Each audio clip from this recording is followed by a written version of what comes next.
Reactor online. Sensors online. Weapons online. All systems nominal.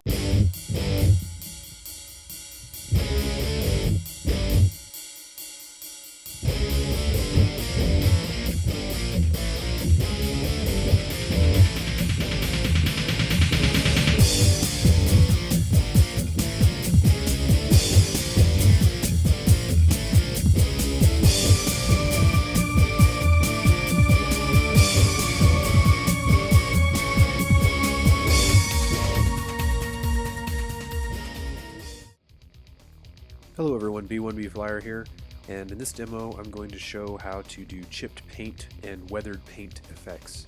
So what I've got here is a Battle Droid scale demolisher that we're going to do some weathering around where you would expect wear to be on a tank, around near the treads, maybe areas on the main body near the doors or on the front, things where it's going to bump into things or have small armor fire and things like that ricochet off. So what I've done here is I've done my coats and all my blending and everything else on this, so we'll be using that as the demonstration model. Some things you're going to need to do this type of technique are some open cell foam. This is stuff that you get typically in like pluck apart miniature cases. It's basically just foam. So all I've done is I've torn a piece off, about this size, and something that you can hold with 2 or 3 fingers. The idea is that you're going to take that rough non-concurrent edge that you've torn off and then use that surface there as a brush essentially. So it's going to dab a randomized pattern onto your miniature to give you that rough look. This works for mud effects. It also works for chip paint. What I'm also going to use today is Secret Weapon Pigment Rust Brown powder, not for rust, but actually just to show some dirt. This is a nice darker color of powder, so you can use this for a few things, not just rust effects. And then you actually can dilute it with alcohol and use it very similar to like you would a watercolor, so you don't have to necessarily have that color of paint if you don't want to go and buy paints to do rust effects. For the actual paint themselves, I've got Vallejo Model Color Panzer Series German Camouflage Black Brown. I've got Vallejo Model Color Sky Gray. I showed the pigment powder, and then I've got a dropper bottle of rubbing alcohol, isopropyl alcohol. And then I've also got some distilled water available to me as well for thinning and mixing. So what I've done is put a little bit of that German camouflage black into a dish, and if you've ever dry brushed before, this is going to be very similar to that. So all you're going to do, position everything here, is take that piece of foam. I'm going to find the rough edge that I tore, which was this side, and it's already textured and rough. I don't want that perfectly flat side that it would be from a factory cut. And then I'm just going to bend it and fold it back until I get an area that I can use as a dabbing type of brush. I'm going to dip it in my paint, which I've thinned it a little bit with some water, and then I'm going to take a lot of that and blot it off. And as you can see, as I demonstrate here, you can see the types of patterns you're going to get. So, and the harder you press, of course it's similar to a sponge, the harder you press, the more material will come out. So I'm going to go ahead and put it right by this door area here. I'm just going to blot a little bit on and look and see what the effects are. And you can see there's a little bit that showed up there. That's great. Okay, there's a little more. So I'm just going to keep maneuvering along the side here. And wherever, it doesn't have to be consistent. It doesn't have to be continuous. Press harder and lighter in certain areas. Maybe up on this top edge. There we go. That's a good one. Okay, I'm going to come over to the front here. Don't be afraid to mess up the blending and the things like that. You're gonna commit, or you gotta go big. So for the top,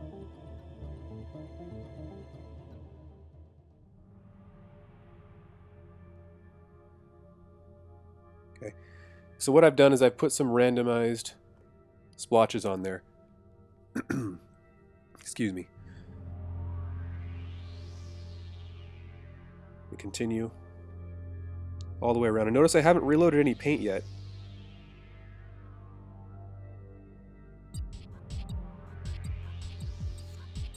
Probably thinking, oh, this is a lot, this is a lot. It really will look good because anything we don't do is chipped paint can be considered, you know, like dirt. We can touch that up. There's a lot of options. Do a little more. Got a little bit. I just quickly swiped with my finger because I thinned that paint. If you put it on too thick, you won't be able to do that.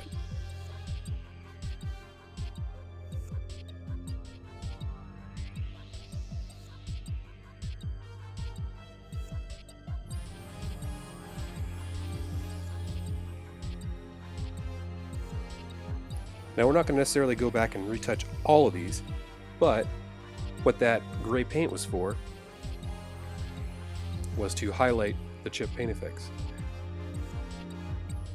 Before we do that though, I'm going to grab a number 7 Windsor's Series 7 Zero brush, and what I'm going to do is use some of that paint, and now I'm going to go and kind of cherry pick on areas where I might want to have just a little dot of, you know, damage or whatever. I'm kind of, you know, going to go and, you know, you don't necessarily want to have a splotch, you know, everywhere.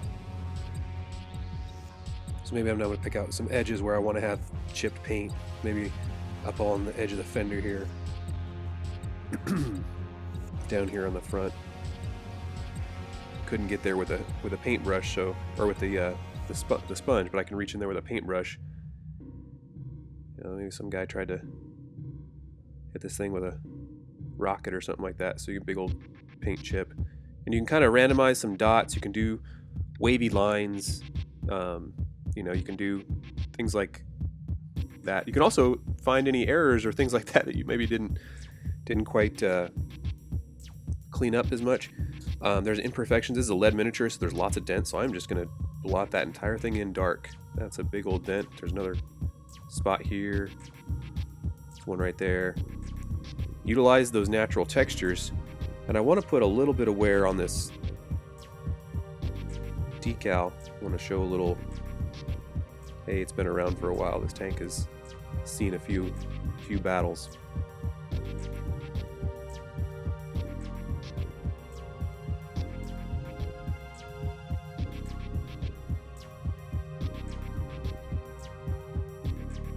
A little more on this door here.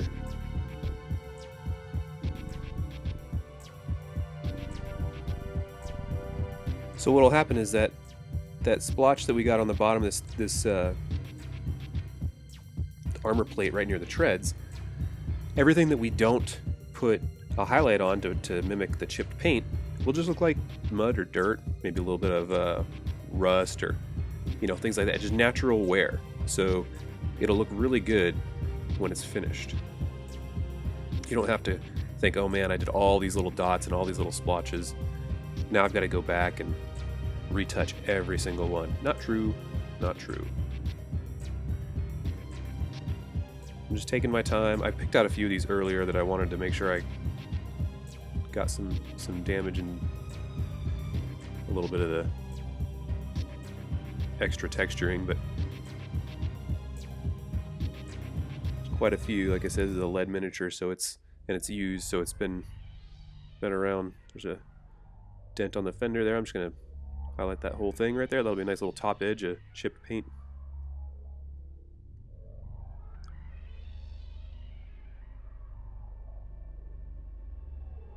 You can also take that splotchiness, and if you wanted to do dirt effects, it's a great way to do dirt effects along the treads and along the drive wheels, things like that. So, and in fact, I might do that at the end of this, but the point of this video here is to demonstrate that chipped paint, so we'll just continue with that.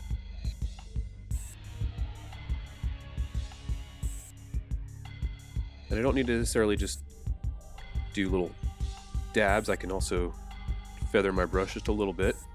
Again, I'm working with that thinned paint. Throw one right on that.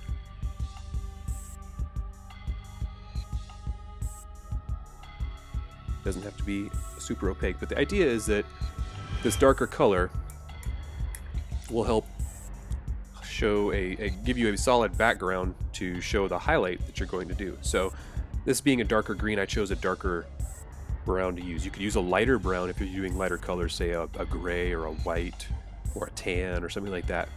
Because you do want something to contrast the overall paint job. Obviously you want it to show up, but I think that's good for now.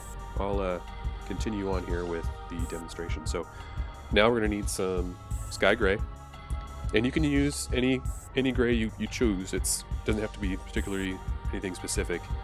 The lighter, of course, you go, the more contrast you'll get. So pick something that's going to help kind of catch your eye, but not maybe look out of place. And I don't need a whole lot because I'm going to add some water to this because I want it thinned to a degree for the actual paint chip effects. If we were doing the just paint surface wear, you'd want it thinner because you want to just barely put a bit of paint on there to demonstrate or to show the scrapes and scratches and things like that. So I'm just getting that mixed in. Clean my brush a little more here. Alright, so this is where some technique and some consistency will come into play. So the way it's going to work is you want the light's coming down and it's catching this indented or chipped paint area, thick paint, whatever. So the light from whatever source you are using is going to be coming from most likely a high side. So this brush is finally giving out on me. Got some random bristles that I don't need to be having during this demonstration. Okay. So we'll start at this larger one here. So all I'm going to do is, just using the tip of my brush, I've got a little bit of paint. In fact, that's probably too much. So I'm going to test on my thumb how much I have, and I'm very lightly going to pick the edge of where the paint meets the mark there, and I'm just going to put a little dab. It doesn't have to be a line. Can be. But that shows basically like the primer or the undercoat on this particular machine's paint job or whatever. So we got this longer scratch here. If you need to make it steadier, if you have not as steady hands or whatever, try to rest the miniature on something solid. You'll see me holding it like this, but if you need to just set it down, and do it this way, that's perfectly okay to do. So I'm going to pick this small spot here and picking the bigger ones. I might need just a little more water in my paint just to keep it fluid and not drying on my brush.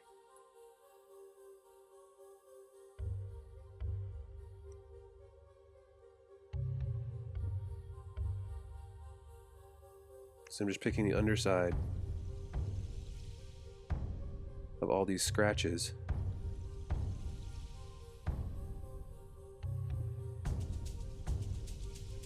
Maybe on these bigger ones I maybe make a couple continuous lines. And you can see that starts to look like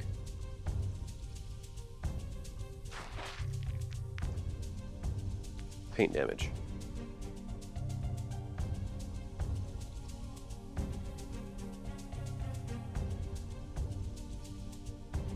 Let's go to this one on the door here.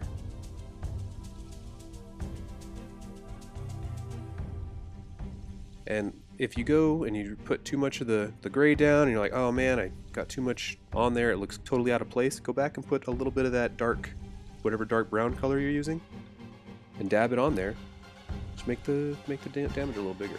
This is super easy to do. It doesn't require a ton of skill, only requires a couple different colors and a decent brush.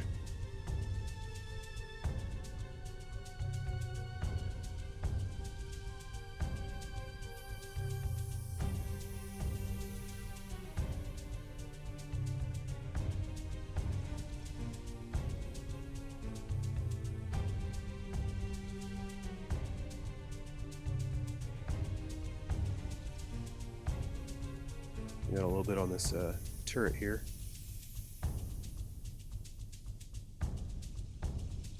So of course if I had to touch that up, I'd have to touch up the blend, so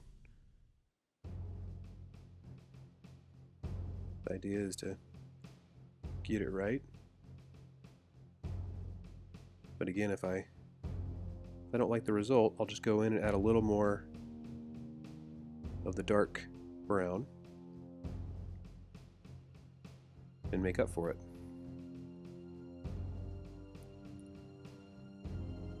So here you can see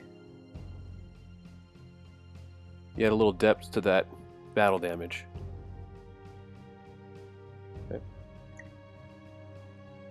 In addition to that, you can take that same gray, or a lighter gray if you wish, and thin it out even further. I'm just moving some paint over to another dish here, getting it even thinner.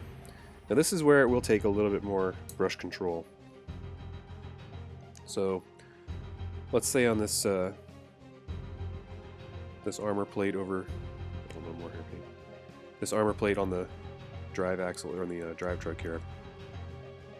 I want my paint a little looser, as in more water, and I'm just looking to put just what is essentially a highlight scratch.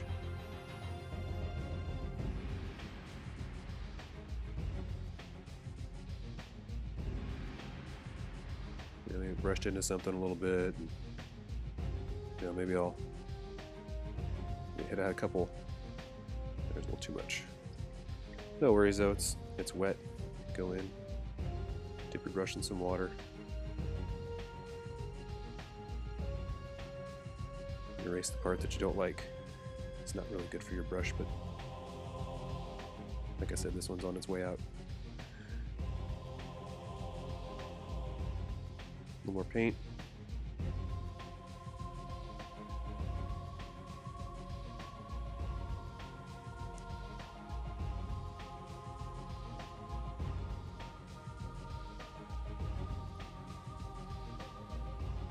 You don't necessarily want them all going the same way, but what that does is it kind of just adds a new visual aspect. You know, cross these a little bit if you want. To the outside of what is normally just a solid color when you get done, and it's add a little bit more to the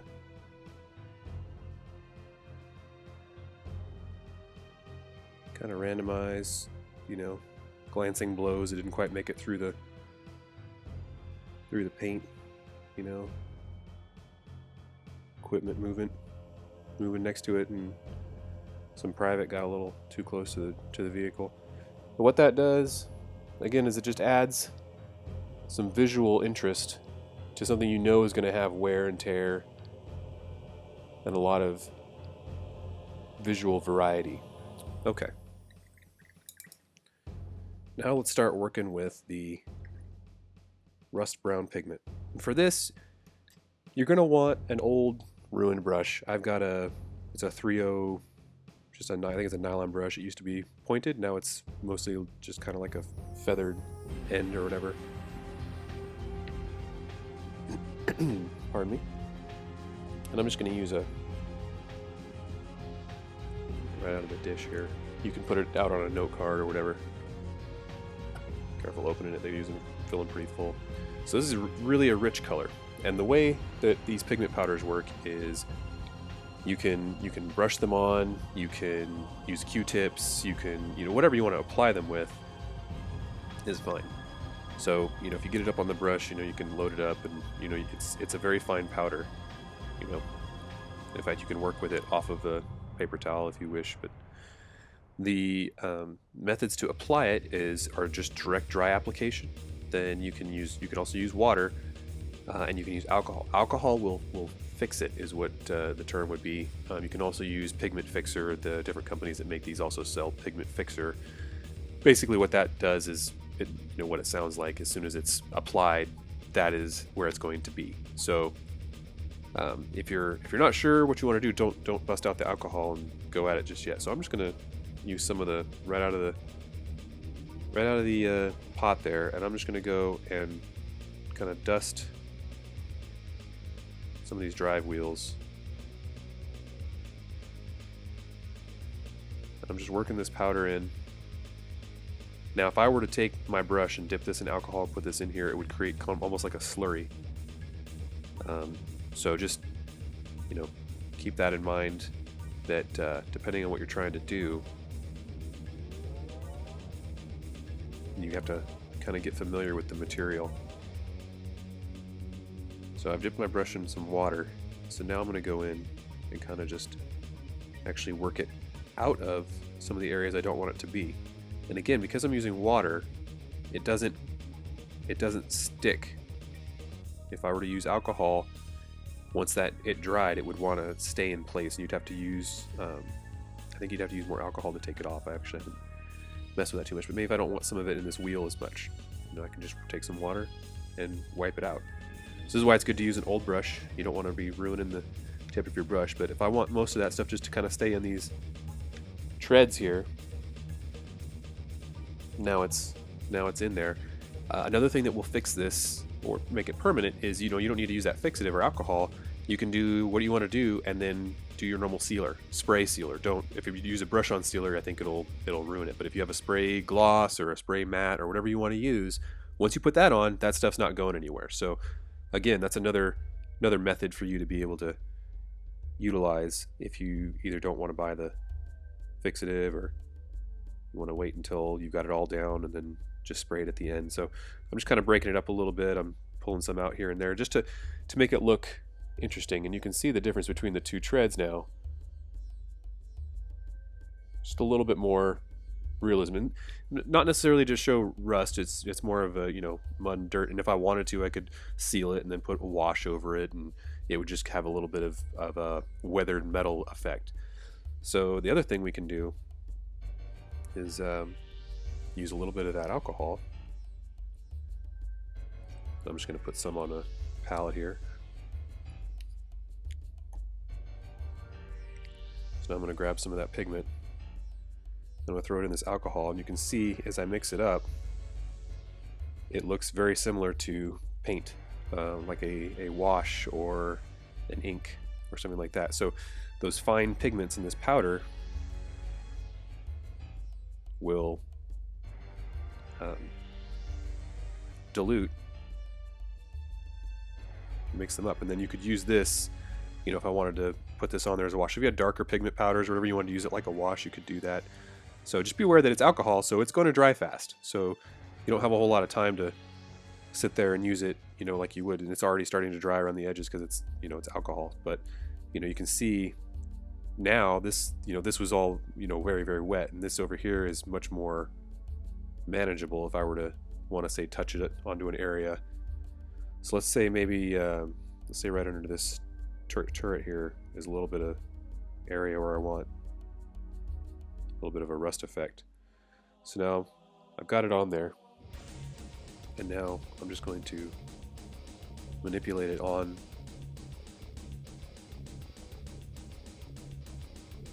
the model. So I probably should have grabbed some clean alcohol. So maybe you want 2 dishes or something like that. I'm just putting some regular isopropyl down. You can't see it because it's clear, but now I've got something to kind of work with. I'm going to rinse out a lot more of that pigment, and now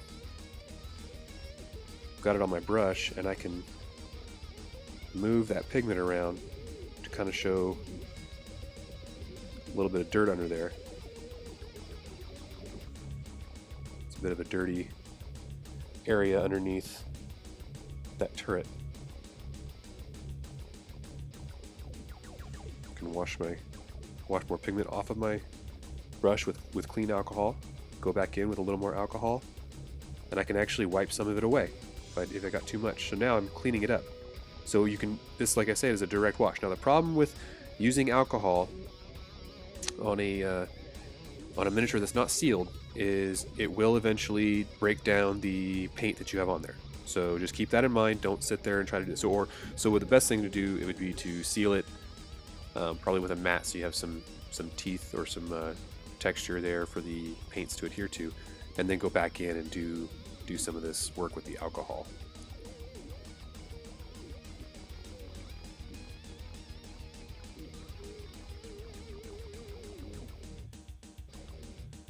So there you have it.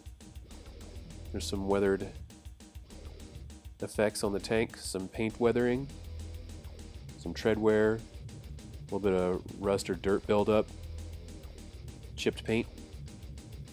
It's just that easy. Thanks for watching. Subscribe to our YouTube channel and watch us on Twitch TV. Like us on Facebook, post your questions. and we look forward to seeing you next time. Shutdown sequence initiated.